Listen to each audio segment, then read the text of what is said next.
छत है, न कोई किसी भी तरह की छाया है, बस एक तंबू की तरह स्टैंड लगा है। और इसको भी हमें लगता है कुछ दिन में नेताजी के जो चमचे हैं क्या करेंगे, आएंगे रात में इसको भी उजाड़ेंगे और ले जा करके कबाड़ी में बेच देंगे और इसके भी पैसे को खा करके अपना पोस्टर बनवाने में खर्च कर देंगे, क्योंकि पोस्टर के अलावा कुछ उन्हें सूझता ही नहीं। अब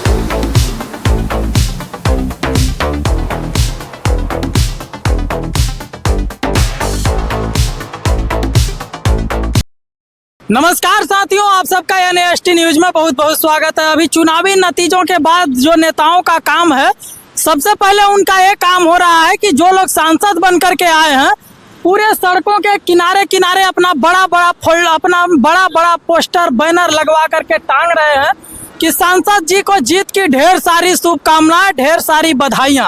आखिर वो लोग जो पोस्टर बनवाते हैं, वो लोग जो बैनर बनवाते हैं, वो पैसा कहां से आता है कि वो रातों रात जैसे ही चुनावी नतीजे आते हैं, चुनावी नतीजों के रातों रात सड़क के चारों तरफ एक पोस्टर सजाया हुआ पूरी सड़क को सजा दिया जाता है कि महोदय जी चुनाव जीत गए हैं और उनको जीत की ढेर सारी शुभकामनाएं।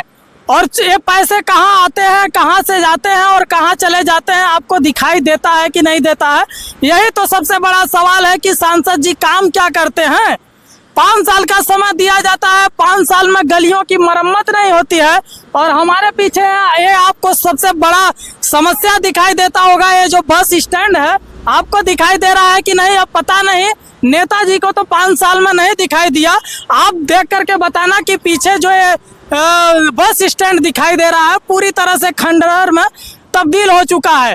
हमारे देश के जो नेता हैं रातों रात कहां से पैसे आते हैं, 5 साल में उनका विकास काम नहीं हो पाता है, नालियां उसी तरह भटकती रहती हैं, बस स्टैंड उसी तरह से उजड़ा खबड़ा रहता है और चारों तरफ सड़कें उजड़ी खुबड़ी होती हैं, उनको दिखाई नहीं देता है। लेकिन चुनाव के जैसे ही नतीजे आते हैं उनके पास पता नहीं कहां से पैसा आ जाता है कि चारों तरफ रोड को अपने फोटो के साथ साथ मोदी जी का फोटो और अपने साथ साथ योगी जी का फोटो, अपने फोटो के साथ साथ अखिलेश यादव जी का फोटो, अपने फोटो के साथ साथ राहुल गांधी जी का फोटो, अपने फोटो के साथ साथ प्रियंका गांधी जी का फोटो लगा करके ढेर सारी जनता का शुभकामनाएं बटोरते हैं। लेकिन उनका इन सब कामों पे कोई नजर नहीं जाता। ये नजर इसलिए नहीं जाता है क्योंकि 5 सालों लोग बैठ करके मलाइयाँ चापते हैं। कभी कोई जापान जाता है, कोई इटली जाता है, कोई नेपाल जाता है, तो कोई जर्मनी जाता है। किस लिए जाता है? मौज मारने के लिए कि हम तो वहाँ के सांसद हैं, सांसद बन करके जनता हमें जिम्मेदारी दी है। लेकिन हम जिम्मेदारी को भूल करके कहाँ चले आए हैं, जर्मनी और इटली में मजे मार रहे हैं, 5 स्टार होटल में बैठ करके समोसे और गुलगप्पे चाप रहे हैं। आप देख सकते हैं कि ये बस स्टैंड है जो कि खंडहर में तब्दील हो गया है। अब इसके बारे में क्या हम बताएं, आपको दिखाई देता होगा जो पीछे मेरे बैकग्राउंड है, पीछे दिखाई दे रहा है कि इसके नीचे किस तरह से जो यात्री होंगे किस तरह से छाया में बैठेंगे, किस तरह से सेफ्टी में बैठेंगे। इससे अच्छा तो है कहीं पेड़ के नीचे जा करके बैठ जाएंगे। पेड़ के नीचे बैठने का रीजन क्योंकि यहाँ पे किस लिए अपनी बेइज्जती थोड़ी न करवाएंगे।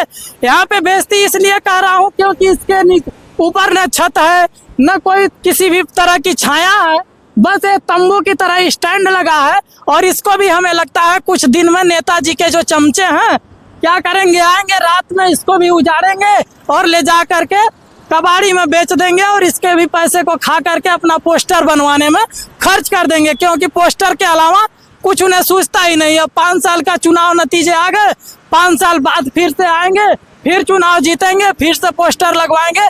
यही है हमारे देश के नेताओं का काम और यही है हमारे देश के भ्रष्ट नेताओं का। और आपको एक चीज और बता दूं कि जब नतीजों के बाद जिस नेता का, जिस सांसद का जितना बड़ा पोस्टर आपको दिखाई देता होगा, जितना बड़ा आपको बैनर दिखाई देता होगा, जितना बड़ा शुभकामनाएं लिखा होगा, वो नेता उतना ही भ्रष्टाचार किया है, उतना ही जनता के टैक्स को लूटा है, उतना ही देश की जनता के साथ घपलाखोरी किया है, उतना ही देश की जनता की भोली भाली जनता को बेवकूफ बनाने का काम किया है।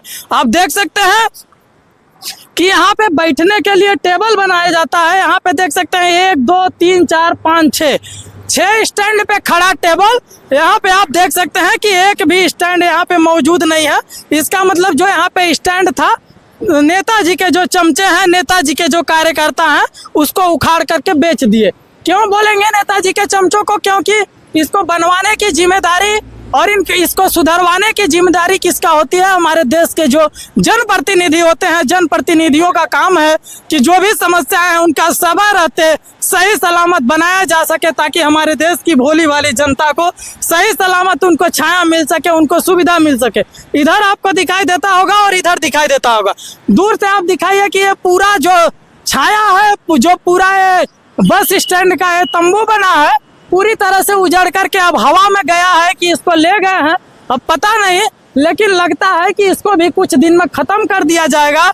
हमारे देश में अंग्रेज कुछ वर्षों तक राज किए, शासन किए, लेकिन उन्होंने एक अच्छा काम किया कि उन्होंने जो भी चीजें यहाँ हमारे देश में बनवाई है, चाहे हावड़ा ब्रिज हो, लाल किला हो, कुछ भी बनवाया, उनकी आज भी निशानियां सही सलामत और मजबूती के साथ खड़ी हैं, और मजबूती के साथ वो इशारा कर रही हैं कि जो भी काम किए जाते हैं वो दिखावा के लिए नहीं किया जाता है, एक पहचान के लिए किया जाता है, और वो पहचान आज भी अंग्रेजों का है। लेकिन हमारे देश को बर्बाद करने वाले हमारे देश के नेता ही होते हैं। हमारे देश के नेता ही देश को बर्बाद करते हैं। उन्हीं के बदौलत हमारा देश गुलाम होता है, उनके ही गलत नीतियों के बदौलत हमारा देश गुलाम होता है। और हमारे देश की भोली भाली जनता क्या करे, उनके बहकावे में आती है और उनको मतदान कर देती है। अब तो समय जा चुका है, अब फिर 5 साल, आप 25 साल के हैं तो 30 साल के हो जाएंगे, 20 साल के हैं तो 25 साल के हो जाएंगे, 30 साल के हैं तो 35 साल के हो जाएंगे। 5 साल का लंबा कार्यकाल होता है। 5 साल के लंबा कार्यकाल में सोच समझ करके हमारे देश की जनता मतदान करती है, लेकिन मतदान का गलत इस्तेमाल हमारे देश के भ्रष्ट नेता करते हैं। आप देख सकते हैं यहाँ हमारे देश का विकास, इसके बारे में और बताने की जरूरत नहीं है, क्योंकि हम जहाँ वीडियो बना रहे हैं ये साक्षात प्रमाण है। हम इसमें कोई बनावटी नहीं है कि हम पीछे बैकग्राउंड टूटा फूटा डाल दिए। यहाँ पे आपको जो भी दिखाई दे रहा है, आप इससे समझ सकते हो कि हमारे देश में किस तरह से भ्रष्टाचार होता है। कमेंट करके बताइएगा कि हमारे देश के नेता कितने सच्चे हैं, कितने अच्छे हैं, और कितने जनता के साथ न्याय के साथ खड़े होते हैं। आपको दिखाई देता होगा। कमेंट करके बताइएगा कि ये मेरा छोटा सा प्रयास कैसा लगा। फिर मिलते हैं अगले वीडियो में, तब तक के लिए विदा लेते हैं। जय हिंद, जय भारत।